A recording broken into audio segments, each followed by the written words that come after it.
Hi, good morning, everybody. I apologize. I had this in my calendar for 10 o'clock. So that's my fault. Sorry about that. No, no problem. We did the interview for you. Look for it on Great. Yeah, wonderful. Very much appreciate that.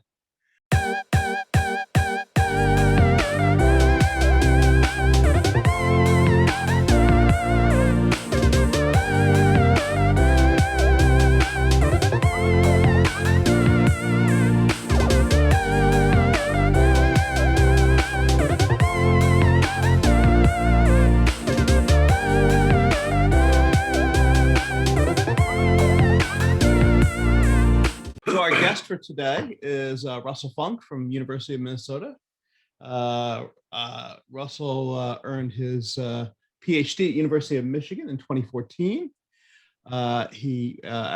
Where he also had an NSF doctoral fellowship. His research focuses on network science, technology strategy, science of science, as well as a lot of research applying methods from network science to healthcare.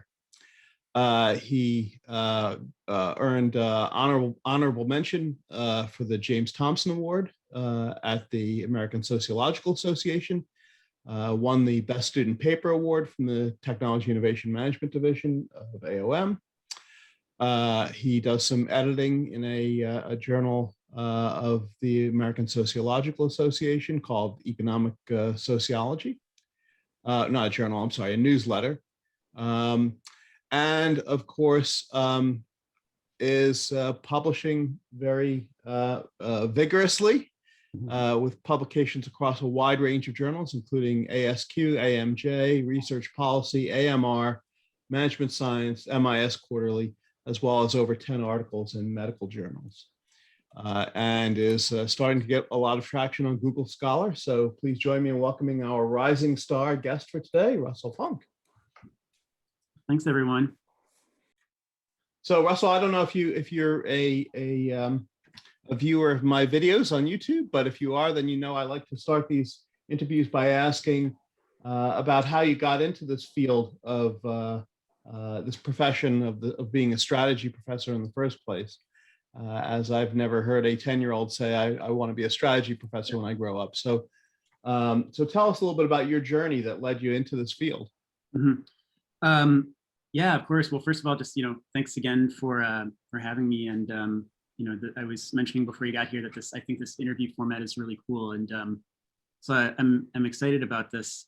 So let me think. Well, as a kid, I knew, we were actually just talking a little bit about what I wanted to do when I grew up earlier, and Luis was asking if I wanted to be a doctor since I had all these papers on medical stuff, but I think from a pretty young age, I was interested in research and science. The idea of being a professor and academic. I had an aunt that is a history professor, and she was a big influence on me. And so kind of knew that's what I wanted to do. And I didn't really know what field, though. So that's the question, or what questions to study. And so when I was an undergrad, I started out in chemistry and material science. And I was at University of Chicago, and I got a summer internship, or I worked for actually a couple years in the summer, and then during the year as a research assistant at Argonne National Lab in their material science division. And it was really a cool opportunity for a lot of reasons, but one was that the project I was working on was this very interdisciplinary project. And it was for this kind of wild, far out idea for a quantum computer. And the idea was and this wasn't my idea, I was just the lab rat kind of gopher sort of guy, but the idea behind the project was we had these C60 fullerene molecules, like soccer balls, and to open them up and put these nitrogen atoms inside, and then for the nitrogen atoms, you can detect the spin on them, which could be up or down. And so that could correspond to like a binary digit. And then the idea was to attach those to strands of DNA, which then could be read as data, and so you could have this very tiny quantum level computer. And anyway, so I don't think the project was a bit out there, and I think it never ended up totally getting off the ground, but that in and of itself was interesting to me. So since I was the RA gopher, I was doing a lot of the communication between different people on the team, and so, like biologists, computer scientists, material scientists, and I was really interested because here's this really, really cool project, but there were a lot of organizational difficulties with it. First of all, Argonne's like a big, like a university, and so people are spread across different buildings. There's also a lot of specialization, and so people from different disciplines didn't really know what the expertise of the people in the different fields were, and there's different terminology and other things like that. And so around the same time, I was taking some of my prerequisite classes, and just by chance took a class from a guy in the sociology department who was kind of a pioneer in social network analysis and organizations. And we were doing some readings where people were kind of mapping out connections among people and organizations and looking at different features of those networks. And I was like, wow, this is like a really amazing, technique. And you could use this to map out the networks of people in places like Argonne and look for inefficiencies where you could have cool interdisciplinary projects, but people aren't connecting and so forth. So anyway, I just started getting more and more interested in the organizational aspects and more so than the chemistry and so forth. And I decided that that's what I wanted to do. But my whole exposure to social science had been through the sociology department. And so when I started applying to PhD programs, that seemed like the natural place to go. And so that's just kind of how I ended up going through the sociology route. But since I was always interested in science and innovation, I just started reading when I got to Michigan.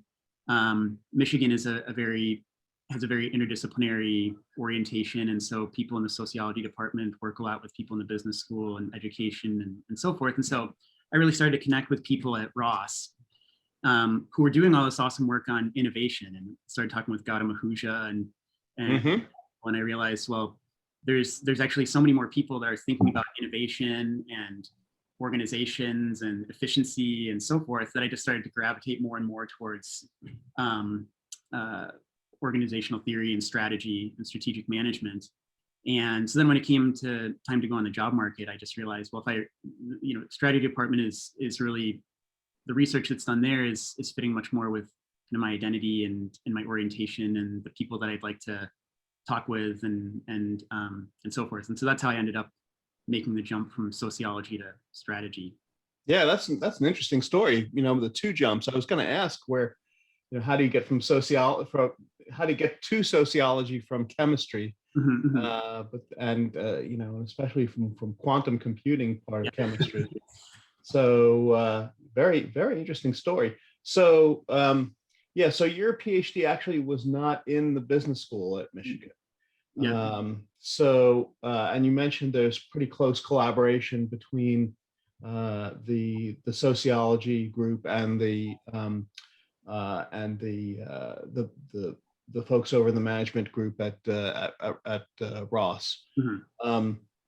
So tell us a little bit about what that was like, what the PhD program was like for you, bridging across those two groups. Yeah, well, so so first of all, this may be interesting to the PhD students, but the PhD programs in sociology are a bit different from, I think, the typical management PhD program in a few ways, but one is just they're much bigger. So my cohort had, just my entering year, we had 19 PhD students. Oh my Lord. Which is bigger than our entire PhD program at Minnesota across all years. No wonder the salaries are lower in sociology than in business. These guys need to learn a little something about supply and demand. I know. I don't think it's necessarily. I don't think it's a good thing. And in fact, after they started, I think realizing that, and they've gone down a little bit. But it's but I think that's also typical of economics and some other areas too. But I think it's better the way it's done in business schools. But so because it's so huge, you kind of specialize a little bit more within the PhD program, and you kind of align yourself with subsets of students and subsets of faculty. And so my area was economic sociology and organizations. And so I was working with people like Jason Owen Smith and Mark Mizrachi and so forth. Right. They're in sociology, but a lot of their research ends up, they publish in management journals and go to, AOM and things. And so I had a little bit of exposure there from the beginning. And then the other really great thing at Michigan was there's this workshop that's been going on for, I think, Decades, right? decades, yeah, ICOS, which is the Interdisciplinary Committee on Organizational Studies. And it's kind of this legendary thing that is genuinely very interdisciplinary. We'd have people from the music school and architecture and nursing and sociology, education coming and, inviting speakers from their studying organizations, from also interdisciplinary perspectives, but coming in, each week. And so I would just attend that regularly. And that's how I got to know people like Jerry Davis and Gautam Ahuja. And so I ended up taking some classes then in organizations in at the management and organizations department, and then the strategy department, and just kind of shifted more and more towards, hanging out with the M&O and strategy students. And so it actually wasn't that hard. I think because Michigan's a pretty interdisciplinary place, I think in some universities, it might be harder to do, just because there isn't quite as much bridging, but I was pretty fortunate in that, it wasn't hard, and I got a lot of encouragement from my advisors to just go and explore those interests as well. So. Right. Yeah, I've heard a lot about ICOS. I think trying to remember who founded it. Was it Jerry? I think it precedes Jerry. I think it was Robert Kahn and like Mayer Zald and who else? Carl Weick, I think. Oh yeah, right. Of course. Right. Yeah. And probably those are the main ones. Probably Michael Cohen, I think. Okay. Yeah. So some really great folks get that organized. Yes. Yeah. So so your remind us maybe a little bit about your dissertation topic. What was the topic, and how did you find that topic?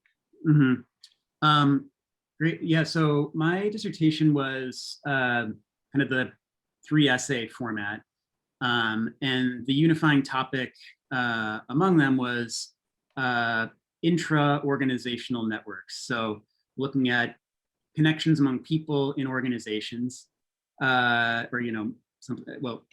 connections among people in organizations. And I was interested in kind of the properties of those networks and how that would relate to organizational outcomes. And so in a lot of ways, it was inspired by the story I told earlier about Argonne National Lab. So like if you think about Argonne, and it's got this kind of distributed, disciplinary, organized set of buildings, can we look at the connections among people there? And I haven't mapped Argonne, but I suspect to see these clusters of people by different fields, and thinking about like, well, is that a good type of organization or network organization for innovation, or would something that's more integrated work better? And so the idea for the dissertation was the unifying theme of the dissertation was basically exploring those questions. And so the first chapter was the paper that became my 2014 AMJ paper, and the research setting there was nanotechnology, which was inspired by the quantum computing stuff. So that the quantum computing thing was sort of a nanotech project. Right. Yeah. Fullerenes are kind of within the wheelhouse of nanotechnology. That's one of the molecules that's really of interest there. And so I started studying that because I knew a little bit about that industry. And I was able to, I essentially collected the patent data for firms, about 400 firms in that industry, and then mapped out the collaborations there and tried to look at sort of descriptively what they look like, and then also to see if there were connections to different innovation outcomes. And one of the questions there is that, so the connection in that paper was about geography and these internal networks. And as I'd been digging more into, strategy and that literature, there's a lot of work on clustering and agglomeration and how like Absolutely. Valley, Tons of it. Silicon Valley, Boston, that's where you got to be. These are the great places for innovation, which I think is there's truth to. But then I was in Ann Arbor, which is not a cluster, a tiny town, and thinking a lot about like, well, that's Silicon Valley is great, but there's a lot of stuff that's happening outside Silicon Valley. There's like a lot of companies that are not in Silicon Valley or Boston, and so like, how do they innovate, or like how do we account for their types of performance outcomes? And that's where I started thinking about maybe these internal networks matter. Like, how do you maintain diversity? Maybe there, if you're not in a cluster, having a network that will be set up in a way to keep diverse ideas. So you don't get the homogeneity, the groupthink. Everybody's working together, and you're geographically isolated. Maybe that's not so great. Versus like you've got more separate, diverse groups. Maybe that retains like diverse knowledge inside of these more geographically isolated organizations. So it's kind of looking at that contingency perspective. So the idea is kind of how do you create a cluster within the organization instead of between organizations? Exactly. Yeah. That's an interesting topic, right? So yeah. So that's so what were the challenges? What were the main challenges in doing a dissertation on that topic? Well, I think that I think there were a few, and some that I still face a little bit today, which is that I kind of wanted to go to a slightly different level of analysis. So there's a ton of work on networks and organizations, but most of it's looking at the networks of individual people. Like, so yes, about Ron Burt's ego network, as they call it. Ego network, exactly. Yeah. So like Ron Burt, you want to be in a structural whole, and then you're more innovative, or things like that. But what I was interested in, again, going back to some of those earlier experiences, is thinking about this from an organizational level. Like, what does the set of collaborations look like in this organization as a whole? And I mean, in my view, that's a very different question from what does my individual network look like? And in fact, I think there's also some really interesting questions about how there could be tension between this like individual level and this collective level. Like, if you think about it from a Ron Burt type of point of view of structural wholes, like I could benefit from keeping these two clusters apart, which might really make me, do better, but maybe the organization as a whole would be better from bringing these two clusters together, right? And so, so I was interested in this bigger level, but it's been hard to communicate, I think, why that's interesting. Or people see, oh, networks, organizations, innovation. They're like, oh, this is people, this has really been done, or is this really that new? And so like communicating that, hey, this is a different level, and actually like the theories we have at the low level might not really be the most appropriate ones here, has been, not I think incredibly tricky, but that's been one of the things that reviewers read fast and are very Sure. And the bar to showing something's novel is pretty high. And so so that's been one thing that I'm battling with. I think another related thing is just and this is especially true with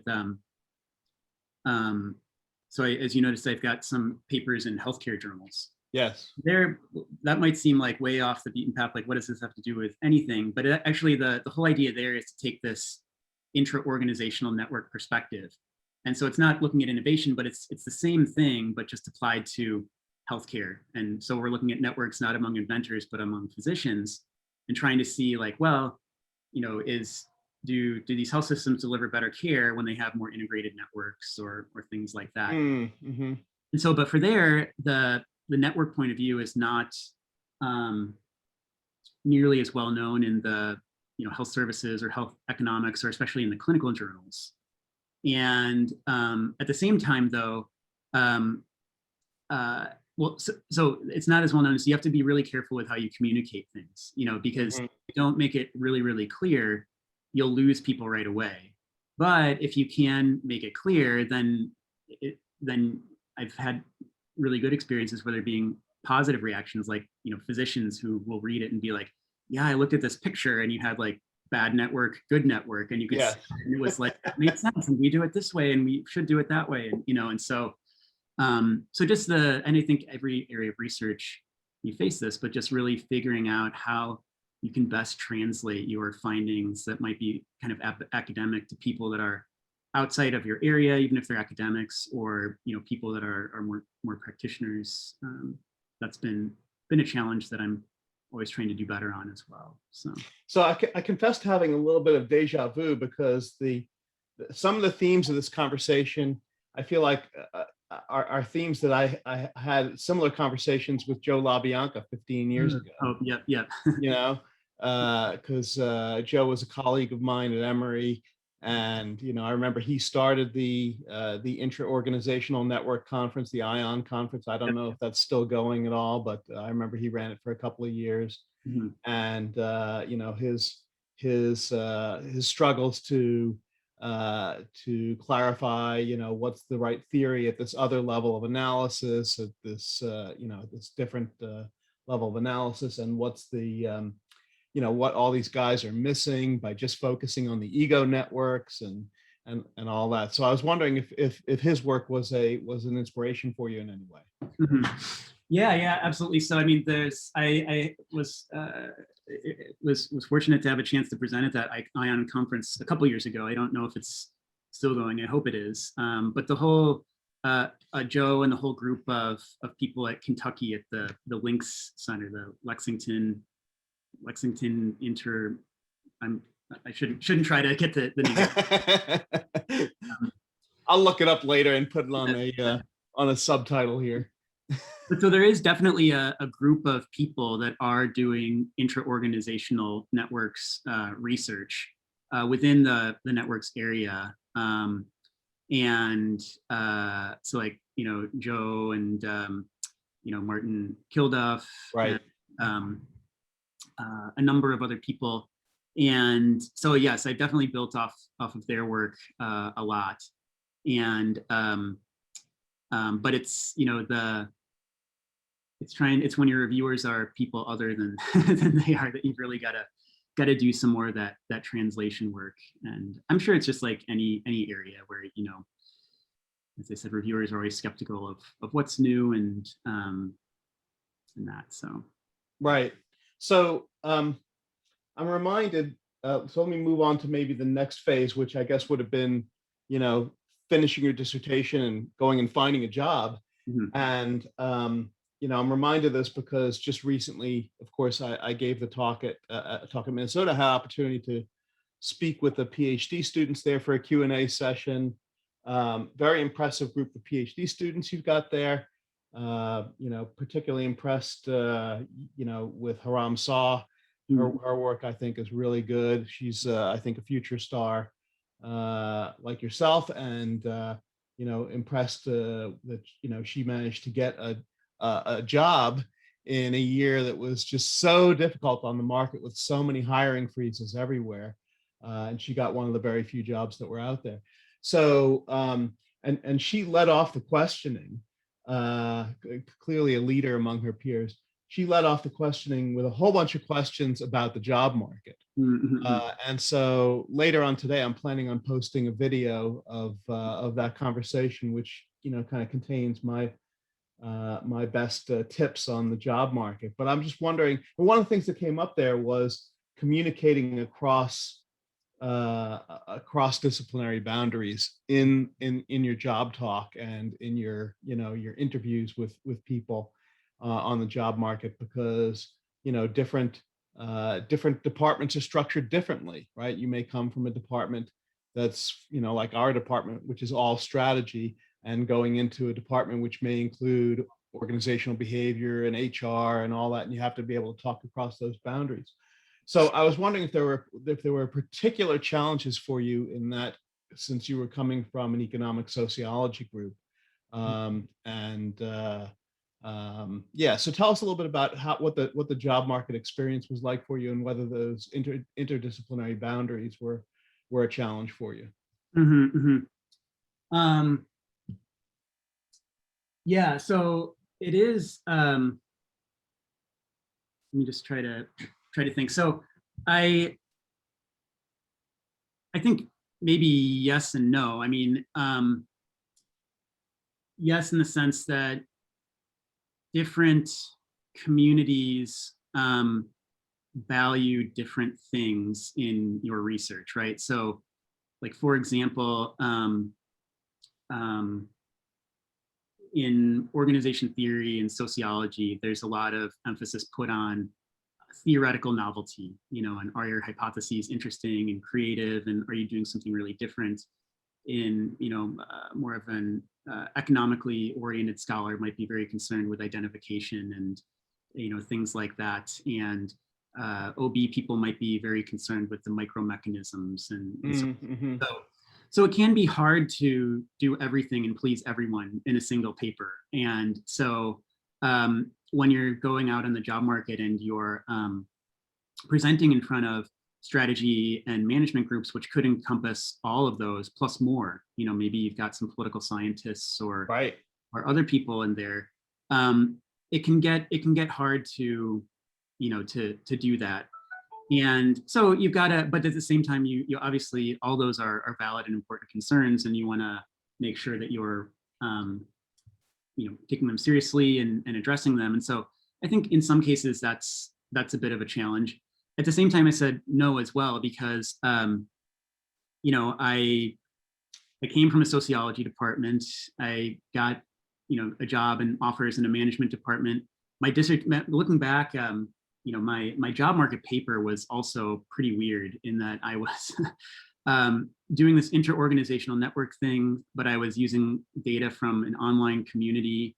And so I'm thinking like here, okay, this sociologist trying to get a job in a business school, presenting data that's probably more for like an information school. And, yet somehow people were understanding enough and, paid enough attention to me that it worked throughout the process. So I think people are open. And the one thing I'll say that, I try to think about a lot and I think, can work is that everybody, regardless of their field, I think we're all academics and we're all just get innately curious about interesting questions or puzzles, right? So when you show that there's some contradiction in something and not so much like, well, theory A predicts this and theory B predicts this, but like, hey, here's something that you might see in the world, or here's something that people that you might encounter, and when you think about it, it's a little puzzling because you could see it could go this way or that way, or just kind of puzzles. If you can present it in that term, those sort of terms, and think about what is inherently puzzling about your research, then I feel like that's a really good way to just get everybody involved, because we're as academics, we're all just innately curious, and so I try to lead presentations and things like that. I don't always do it successfully, but with looking for the puzzle, and start with the puzzle, start with the problem, right? Mm-hmm. So so that's my I'm probably an odd duck, so I don't know how much my experiences there will necessarily translate to people, or it may also have been a little bit easier for you because your experience at Michigan may have primed you for this kind of interdisciplinary conversations through that ICOS experience and working with folks in the business school, right? So it may have been a little bit easier for you than it would have been for most. Yeah. So what do you think? So what do you think are the most important unanswered questions in your corner of research, right? Which I guess we would define as the application of intra-organizational networks to innovation, science, and healthcare delivery. What do you think are the most important unanswered questions in that space? Well, exactly the questions I'm doing research on. Of course. So no, I do think though that personally, so I think there is starting to be a fair bit of research on the structure of different inter-organizational networks, and people have shown with varying degrees of using various techniques and so forth, that they matter for certain things. And I think you don't even need really great research to just see that they do. And people have been talking in the business press and elsewhere for a long time just about, oh, we need to break down these silos. And if only these two people had across the organization connected, we could have done this. And so, so I think there's definitely a case to be made that they matter. But what we don't have much information on is like how to intervene on them or on networks generally, right? So like if you have, and I think this makes a lot of sense in healthcare, where people talk a lot about fragmentation in care delivery. And the primary care physicians and the surgeons should have very well established relationships and communicating, but they don't. And so, how do you restructure organizations to try to improve that? And so kind of the dynamics or network interventions that you could use to change these networks, I think is one of the biggest areas for work.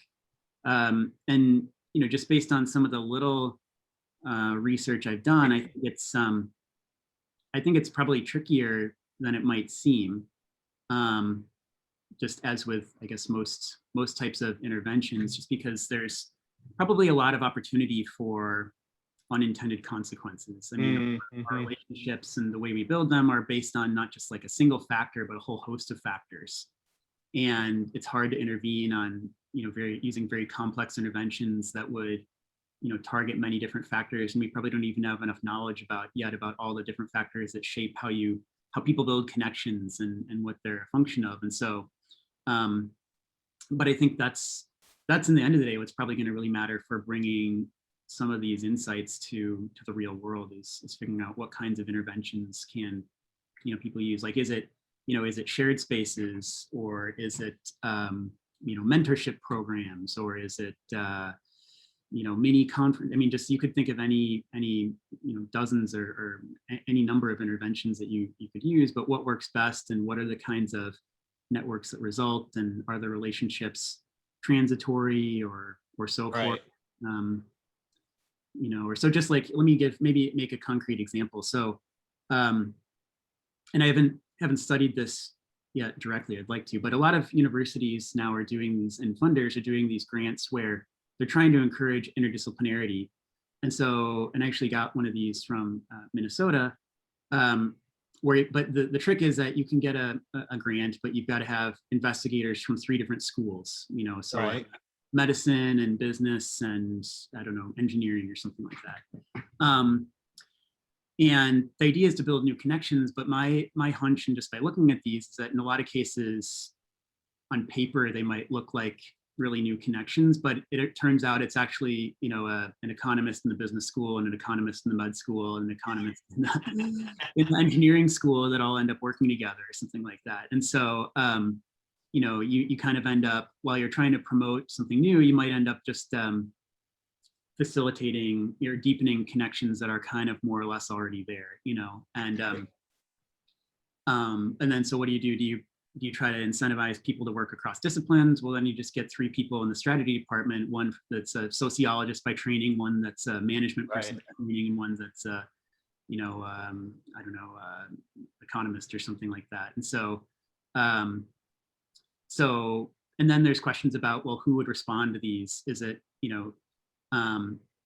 if not everybody has the same bandwidth or some people might find it hard to go out and find collaborators across different schools, like junior people like don't have the connections. So then is this the people that are already well connected across the university that are going out and just building connections that are further connecting to other people that they're already connected to? And so, I mean, I think these programs are really cool, so not to pick on them, but I think the same thing goes for a lot of types of interventions, is that they're so complex that there's a lot to be studied with them.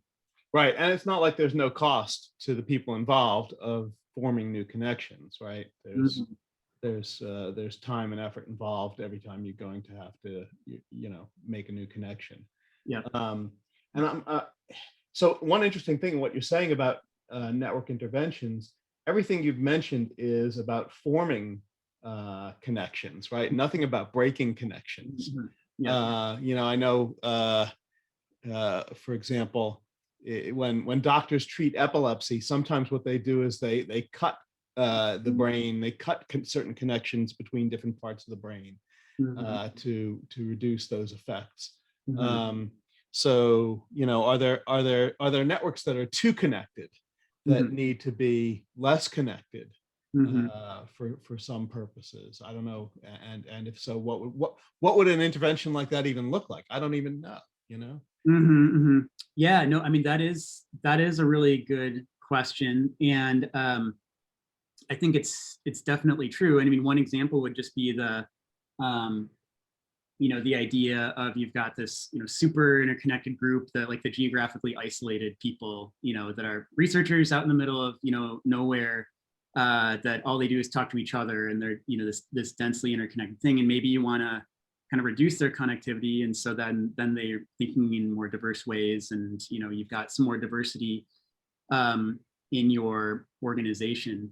And so, yeah, it's a good question. I mean, it's a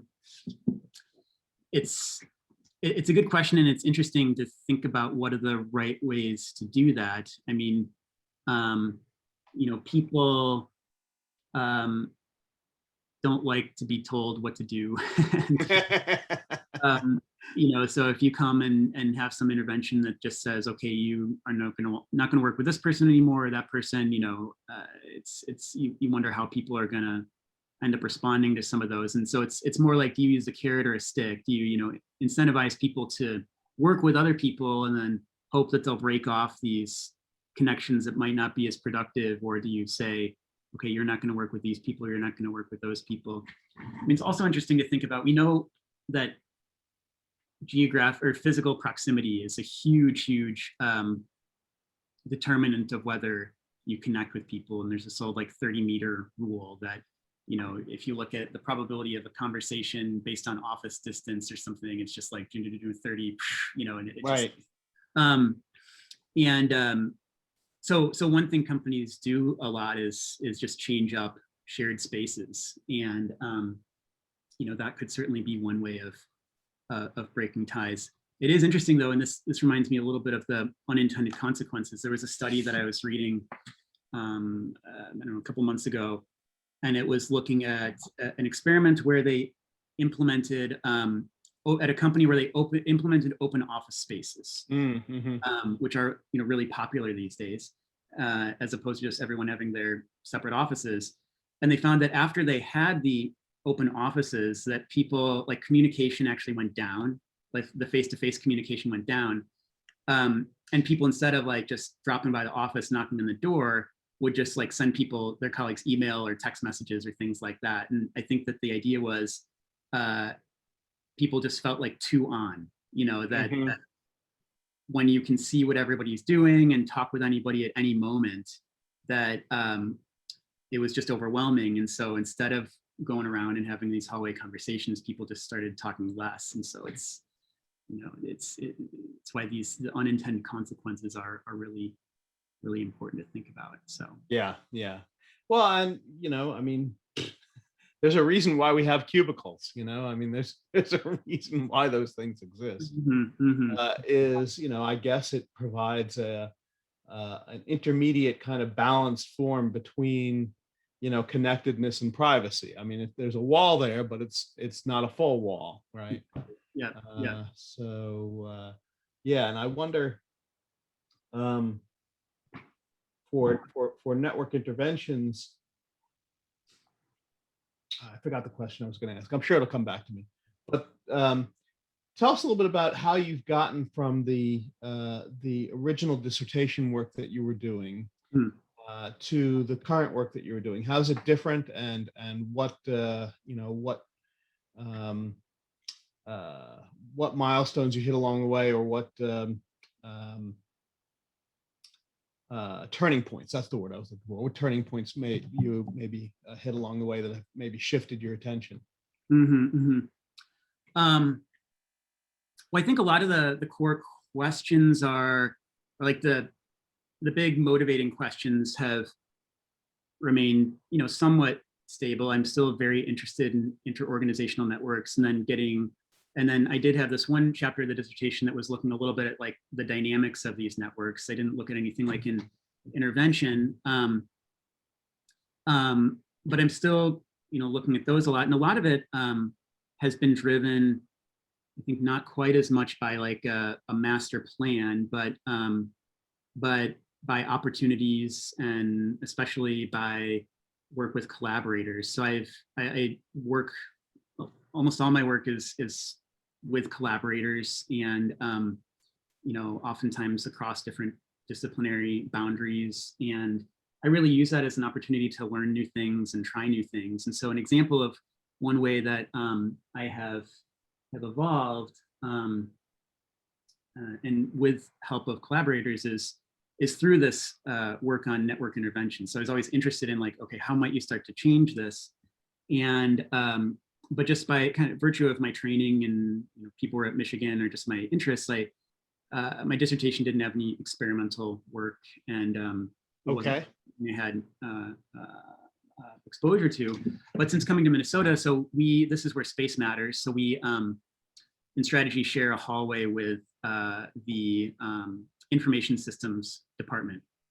And there are a lot of people in information systems who are doing field experiments. So a couple of years back, I started working with a colleague, Sophia Bapna, and her dissertation was all about using field experiments in online communities. And so she had a lot of expertise there. And I was bringing this expertise on networks and organizations. And so we started working together, and we've done a couple of these field experiments to try to figure out how you can help people meet new people. We've been looking primarily at conferences and trying to think about, when you've got a big conference, most people actually end up just talking to the people they already know at the conference. Right.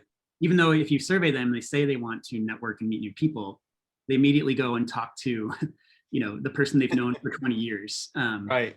as opposed to talking to new people. And so we've done some experiments where we've been trying to figure out ways that try out different interventions to help people meet new people at conferences. And we've been looking at, in particular, we've been studying tech and trying to think about how to get younger people, women, other people who are often in particular have trouble meeting and connecting with new people just due to homophily and things like that, to build connections. And so that's been really neat. That's a way that my work has evolved, and through learning new methods and getting experiences with collaborators. By the way, there's a Purdue founded startup called Socio that is developing tools to help people make connections at conferences. That's their specific purpose. Apps and tools to help people, and they sell these tools to conferences. And if you would find it useful, I could try to introduce you to the founder of that company. Oh yeah, no, that'd be fantastic. No, I think conferences are so important in so many fields for people to get jobs, to meet new people. And I think they're not as efficient for that as they could be. And so I think it's that'd be fantastic. They're also I've also learned kind of accidentally that they're really great for research, because it's like you have one and then it's done and boom, and so you've got your discrete event, you can do something, study it, and you've got an outcome. So yeah, that'd be great. Sure, be happy to do that. So the other thing that I did finally remember my question about network intervention. In terms of the unintended consequences that you mentioned, I was thinking, well, if these, being somewhat cynical, I was thinking, well, if these ties were so important, why didn't they exist in the first place, right? Why do we have to intervene to make them happen? Why didn't they, just kind of form naturally? And, maybe part of the answer is, well, these people just didn't know that the other existed, and so there was no opportunity for it. But I imagine that there might be other reasons why connections that would seem to be beneficial don't materialize, because maybe there is something else going on that is either preventing them or disincentivizing them, or creating barriers to them. And do those interventions simply expose the reasons why those ties didn't exist in the first place? Yeah, so that certainly could be the case. And I think, a lot of it probably depends on the setting as well. I mean, so, you know, you could think, I mean, especially where, if I'm thinking about what you're saying, I could imagine that would happen a lot in like an office or these office spaces. Like, well, if, you know, Joe and Sue don't work together, I mean, maybe they tried and it didn't work out, you know. And so if you try to say, okay, now we work together, they're just incompatible personalities or something like that. Or it doesn't even have to do with necessarily have to do with personality, but maybe they're, because, you know, people of a certain disciplinary training may not be able to collaborate effectively with people of a different disciplinary training or something like that. Yeah. And so, so I think there's certainly an element to that. And I mean, I think there is some evidence with respect to interdisciplinarity. I mean, there's definitely some evidence that it's helpful and can lead to new ideas, but there's also a lot of evidence that it's higher risk and that, you know, there are probably more flops, interdisciplinary flops than there are disciplinary flops and so forth. And so, but assuming that we are trying to promote some kind of connections, whether it's like cross-discipline or, you know, across, you know, demographic boundaries or community boundaries, and we feel like, yes, this is something we really know will be beneficial. There are often these frictions that that I think get in the way of that happening. And so, like, as an illustration, I mean, I think the conference is a good example where, you know, people really, and people genuinely, I mean, we've surveyed, other people have surveyed, and they say, like, the main reason I'm going to this conference is I want to meet new people. And then they don't do that because I think there's a lot of these social frictions where, like, if you're a, you know, student, are you going to introduce yourself to some high status person who's talking with their old, like, grad school friend? You know, how do you elbow yourself in? You need sort of an icebreaker. And so one kind of the interventions that we have is sort of giving that icebreaker to help that happen. And you know, so I think you got to kind of start with a setting where you feel confident that it would make sense to have those. And then I think there's still these frictions. The biggest one probably being people just don't know the other person exists. But then there's we kind of call those the search frictions, right? Like, how do you find someone that you want to connect to? And then there's these social frictions that we talk about, which are like, how do you make the icebreaker? And, you know, how do you actually get up confidence to talk with someone? And, and I mean, what those frictions are depends a bit on the setting, like whether it's a conference, or I think the social frictions could probably be in the disciplinary context, like you've got very different vocabularies where you've got, you know, I need to publish in this journal, you need to publish in that journal. And so, like, how do you resolve some of those things? But it's hard. And it's, I think we're, you know, just at the very beginning of kind of trying to think about whether some of these interventions can be successful and the ways to do them and so forth. So let me just, since we're running short on time, let me just move to my closing questions. So even though you're, you know, relatively new faculty member, you know, coming into the profession just 6 or 7 years ago, you've already done a lot of service on dissertation committees, I notice. I think at least 7 doctoral students you've served on dissertation committees for, so that's great. And a lot of, it's a great opportunity. A lot of junior faculty members don't get that opportunity to serve on so many dissertation committees. So the question I was going to ask is, what's the most important piece of advice that you give to the doctoral students that you work with? And also, what's the most important piece of advice that you received as a doctoral student?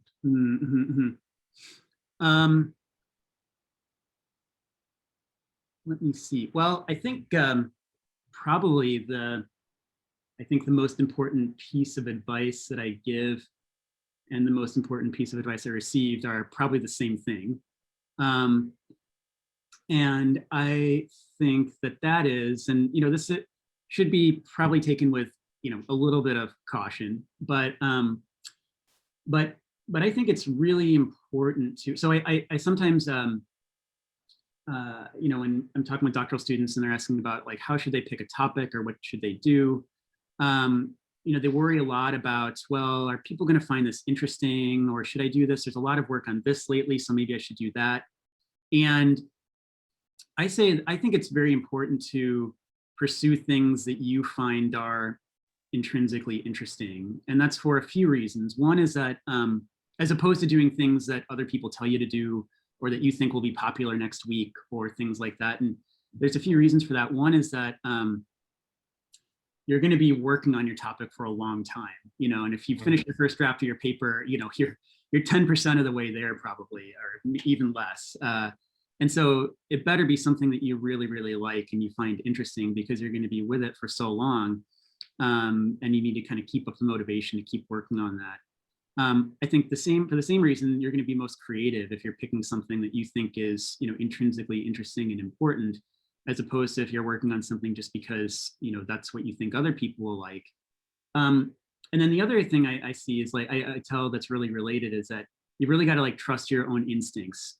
So sometimes if you think a puzzle or like a question is really, is interesting, and you're like, but I don't think other people are going to find this interesting. I mean, there's some reason why you thought it was interesting, and you've had your training in strategy, and you're thinking like a strategy person or a social science person, and so you need to, and so something struck a chord with you, and it can be hard to translate like why you thought that was interesting, and think about how to,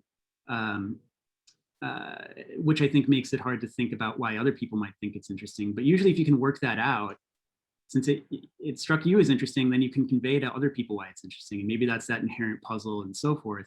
But it's worth like relying on it's worth trusting your instincts. And if you think a question's important, maybe it'll take you a while to find out what other people are going to think is useful about it, but there's probably something there. And so, I think that's sort of my advice is sort of follow your interests and trust your instincts when choosing problems and pursuing them for those sorts of reasons. Yeah, you point out an important missing step. And whenever when I ask, that's an answer I've never heard to this question, which is that you might think that simply finding the interesting question is enough, but there's that missing extra step of being able to articulate why it's interesting, right? Mm-hmm. So those are two separate things. Mm-hmm. Sometimes it may be easy to articulate why you find something is interesting. Mm-hmm. But not necessarily, and it may take some conversations with other people to figure out, well, what was it that is so interesting about this? So that's a very good piece of advice. Well, once again, thank you for joining us as our celebrity guest this morning for our little talk show ritual, and for for putting up with our unusual ritual. So everybody, please join me in thanking our rising star guest, Russ Funk. Thanks so much, everyone. This was really fun.